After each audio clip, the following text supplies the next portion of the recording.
stake in the upcoming elections? Well, you know, Drew, I think what we see every day in economic development is how do we retain people in Jefferson Parish, and how do we get more people to want to move to Jefferson Parish?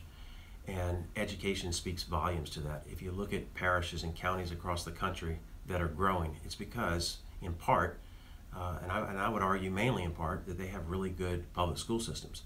We have some great schools in our system, but overall it's an average system, and we should not be average for our children. And so we think this is a great opportunity with a newly hired superintendent to bring in some board members and retain some board members, quite frankly, that will support the superintendent in his plan.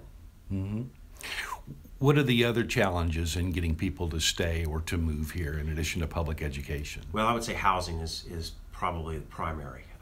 You know, we don't have a lot of housing alternatives. We don't have a lot of land to expand.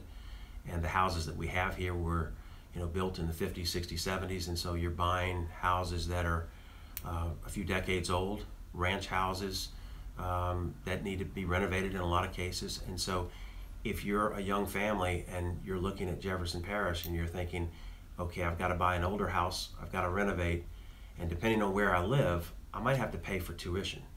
And so those two things kind of go hand in hand. And so we really believe that a really strong school system will in fact help fix the housing crisis that we have.